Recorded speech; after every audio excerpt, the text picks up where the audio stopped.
യഹോവേ, നിന്റെ കോപത്തിൽ എന്നെ ശിക്ഷിക്കരുതേ, നിന്റെ ക്രോധത്തിൽ എന്നെ ദണ്ഡിപ്പിക്കരുതേ. യഹോവേ, ഞാൻ തളർന്നിരിക്കുന്നു, എന്നോട് കരുണയുണ്ടാകണമേ. യഹോവേ, എൻ്റെ അസ്ഥികൾ ഭ്രമിച്ചിരിക്കുന്നു, എന്നെ സൗഖ്യമാക്കണമേ. എൻ്റെ പ്രാണനും അത്യന്തം ഭ്രമിച്ചിരിക്കുന്നു. നീയോ യഹോവേ എത്രത്തോളം? യഹോവേ, തിരിഞ്ഞെൻ്റെ പ്രാണനെ വിടുവിക്കണമേ. നിന്റെ കാരുണ്യ നിമിത്തം എന്നെ രക്ഷിക്കണമേ. മരണത്തിൽ നിന്നെക്കുറിച്ച് ഓർമ്മയില്ലല്ലോ, പാതാളത്തിൽ ആര് നിനക്ക് സ്തോത്രം ചെയ്യും? എൻ്റെ ഞരക്കം കൊണ്ട് ഞാൻ തകർന്നിരിക്കുന്നു, രാത്രി മുഴുവനും എൻ്റെ കിടക്കയെ ഒഴുക്കുന്നു. കണ്ണുനീര് കൊണ്ട് ഞാൻ എൻ്റെ കട്ടിലിനെ നനയ്ക്കുന്നു, ദുഃഖം കൊണ്ട് എൻ്റെ കണ്ണ് കുഴിഞ്ഞിരിക്കുന്നു. എൻ്റെ സകല വൈരികളും ഹേതുവായി ക്ഷീണിച്ചുമിരിക്കുന്നു.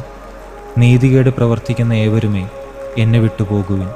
യഹോവ എൻ്റെ കരച്ചിലിൻ്റെ ശബ്ദം കേട്ടിരിക്കുന്നു, യഹോവ എൻ്റെ അപേക്ഷ കേട്ടിരിക്കുന്നു. യഹോവ എൻ്റെ പ്രാർത്ഥന കൈക്കൊള്ളും. എൻ്റെ ശത്രുക്കൾ എല്ലാവരും ലജ്ജിച്ച് ഭ്രമിക്കും, അവർ പിന്തിരിഞ്ഞ് പെട്ടെന്ന് നാണിച്ചു പോകും.